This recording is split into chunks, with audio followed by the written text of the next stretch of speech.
What's going on, Tamers? East here. So this video is actually part of a multi-video series where I cover my early impressions for all the decks in BT21. If you haven't seen the first video where I give a really good introduction about what I'm going to talk about and how I structure everything, I definitely recommend you go back and check out that first and then come back to this video here. Anyways, happy watching, enjoy the show, and don't forget to subscribe. It is Medusa. The only funny thing about this clown lizard is how fast it'll remove your security from up under you. Yeah, Medusamon hits hard, man. I got whiplash about how fast I lost against this deck in some games. Progress is an amazing deterrent. Like if you have an ace card in your deck, when your opponent is using Medusamon, you don't have an ace card in your deck like that. Her little 1-2 punch of evolving, deleting something, and then whenever something's deleted, right, something deleted or security is removed, you play the petrification token, and then you can later use that to delete, and then the petrification token removes the security, and then she's also hitting for 2 at the same time. It's so much. It's so much. That little loop, and because she gets petrification tokens every single turn, if they were to lose the Digimon on their turn, they would also get another petrification token, and that's 2. And I think that's backbreaking. Just 2 is enough. The other thing that I really like about this deck is watching your opponent check Raging Serpentine in security. There's just something so magical about watching an opponent confidently attack security only to get completely removed from the security option that pops up. And yeah, I like that a lot. The opponent doesn't, but I do. Some of the challenges. Medusa definitely does throw stones from her own glass house. If Medusamon dies, then that's it. Like you've got like the War Greymon to kind of help out, or yeah, that's really it, honestly. Maybe you think about running hybrid cards in this deck to make so you don't completely die, but if Medusamon dies, Medusamon dies. Like progress is great during an attack, but if your opponent just kills her on their turn, then it's tough if you're not about to win the game. I saw Gaiomon deck using Medusa Skeleton. I remember I was asking some questions in the rules channel earlier today, and somebody is asking, does Medusa's petrification token proc my own Biting Crush? And the answer is yes. So if you could somehow make some purple-red slop with Leviamon and Medusamon, Biting Crush on the board, Medusamon pops the petrification token, Leviamon comes out to play.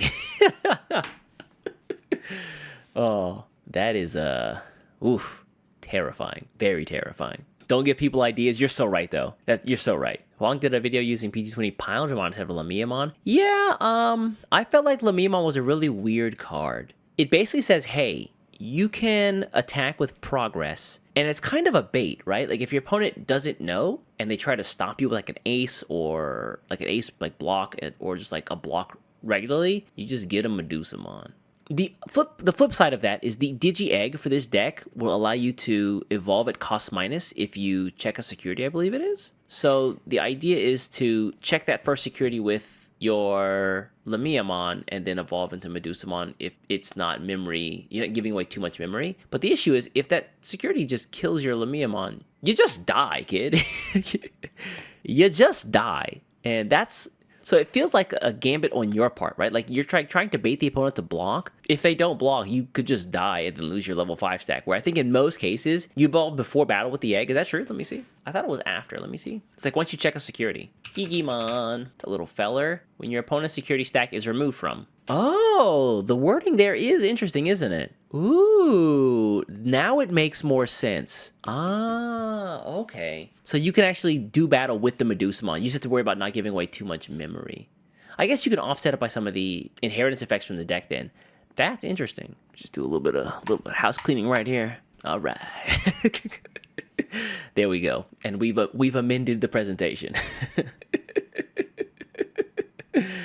We've amended the presentation. All has been made right. But yeah, overall, really offensive deck. I mean, it feels like a red deck in spirit for sure. Cool removal, thank you. My option cards, which can reduce their own cost by 4 if your opponent has 3 or less security. That's the thing that gets me. It's the Raging Serpentine being 4 cost Gaia Force, essentially. Holy crap. Holy crap. And yeah, the Owen Dreadnoughts also feel pretty good as well. Outside of that, this is just a badass pose. The crinkle hand pose, that's my shit. Very Domon Kashu-esque. If you could put like the King of Hearts symbol on his palm right here or the back of his hand right here, I'd appreciate that, someone. It's definitely a win harder deck, yeah.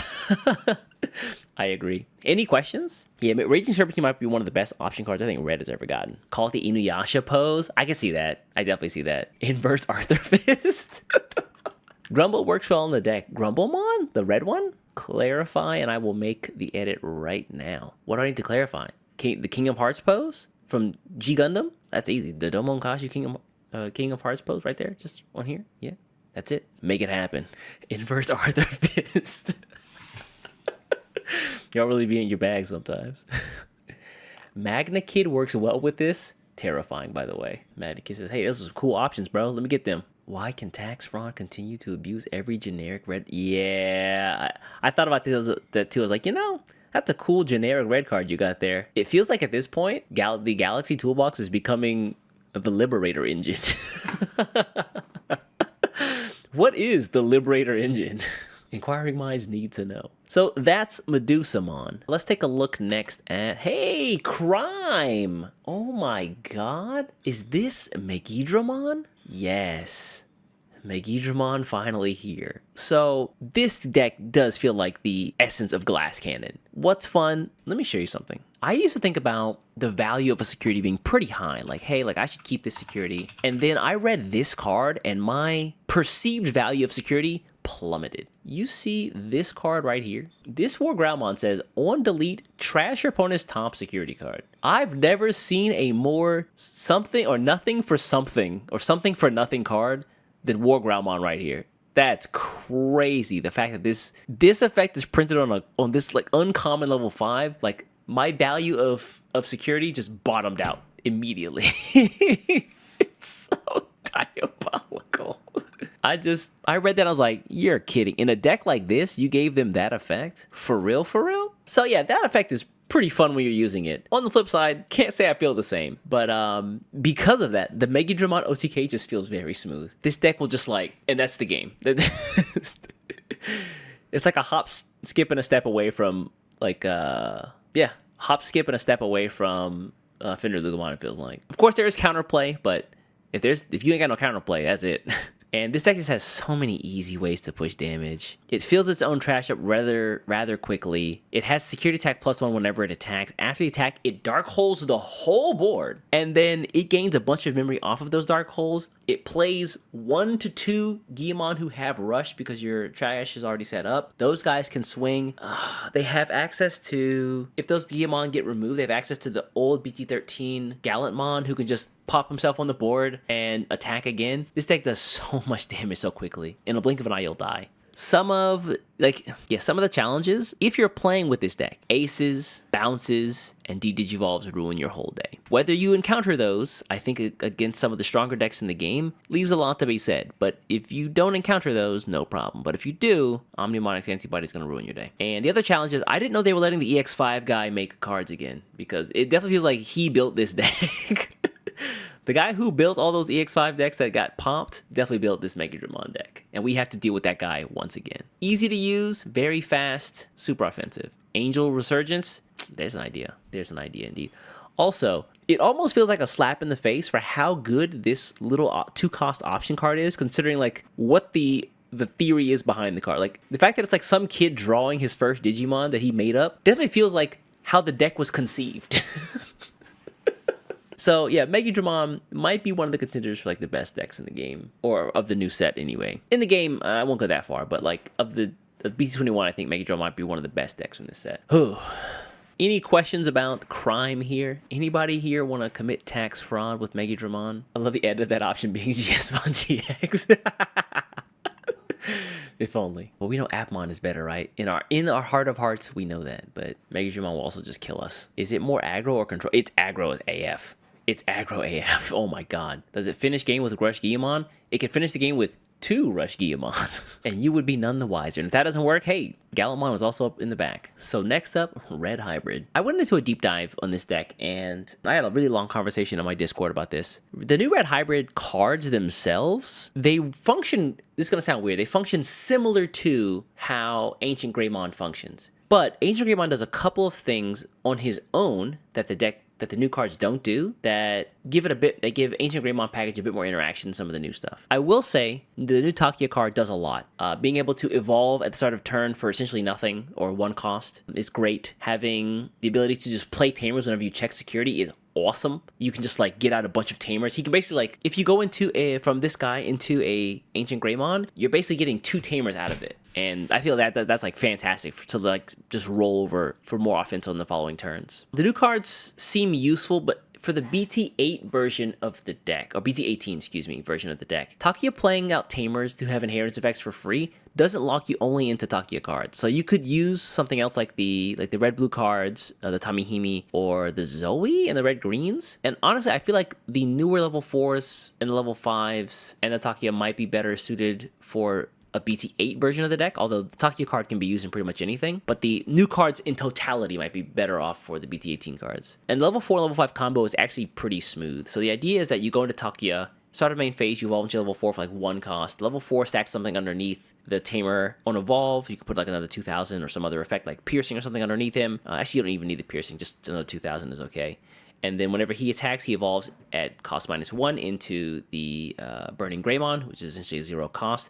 Burning Greymon gets piercing plus 3k, and then he checks a security. Whenever he checks a security, you can then evolve into the Aldamon for cost -1. The Aldamon also has a cost -1 effect as well, so you get a -2 cost on a level 5. He checks 1 more security because he's got sec +1, and then whenever he's deleted, you get to play a tamer from trash, I think, or hand. So that's the idea. So that works out pretty smoothly in my opinion. But there's some small challenges I think that make those cards really hard to use for Ancient Greymon, and part of that is because I think Ancient Greymon does a lot of his own work by himself. He doesn't need the opponent to destroy him on the board, whereas if you're leaving a level 5 on the board for your opponent to destroy and they don't destroy it, then you don't see any perceived value there. If they bounce it, then, I mean, you lose everything. If they de-digivolve it, you lose everything.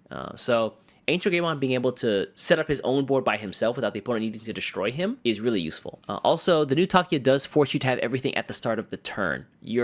I mentioned like the cost minus evolves are great, but the fact that you're doing it at the start of the turn means you don't have time to push out from raising and then like use the Koromon egg effect to check a security and then draw, or like play down a Flamemon or a Bokomon, or draw in some way before you use this effect. You must have your level 4 at the start of the turn, and I think that's like the trade-off. You lose a little bit of flexibility, but I think that the inheritance effect kind of makes it worth it. Like getting a free Tamer down is like 3 to 5 memory for free if you really look at it. Also, I didn't mention this before, but the new Flamemon is actually amazing. Outside of Takia, probably one of the best cards, if not the best card behind Takia for the Red Hybrid in this set. Starter of main, excuse me. You know what I mean. If you're doing starter turn, that'd be wild. You do some crazy shit. But yeah, I think I tried using some of the newer cards at the very beginning, and this is the deck I probably spent the most time with outside of Gamamon, and I did a fair bit of talking with Rango in my Discord about this. The level 4 and level 5, or all the cards for this set kind of seem like they're focused for the BT18 Red Hybrid, where if you're trying to run the Ancient Greymon package from like BT17, you probably still get more mileage overall, and you can use a couple of the new cards like the Flamemon and the Takuya. The Gunimon's actually not bad though. Gunimon's actually pretty cool. Cost minus is still good. But because you evolve into him first, he doesn't really gel very well with the Ancient Greymon package, unfortunately. And that's Red Hybrid. Still offensive, still pretty easy to use. You just punch security. Now you get Tamers out of it, and yeah, it's a good time. A deck that I will probably never dismantle.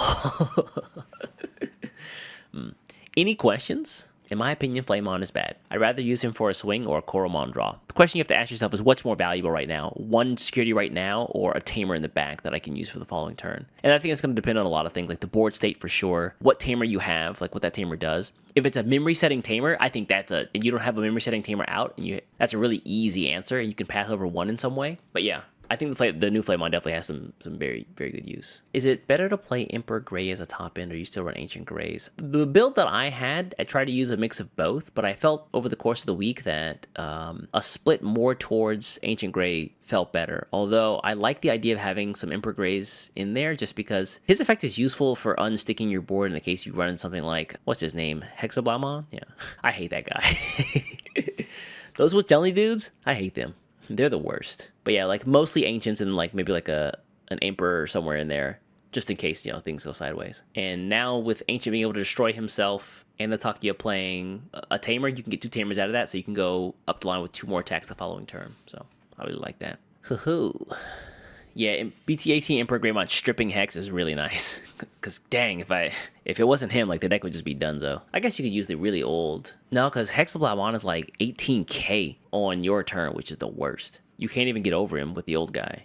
You have to like really be like pumping the DPs. All right, well, if that's it, let me take a look at the next one, which is Shine Greymon.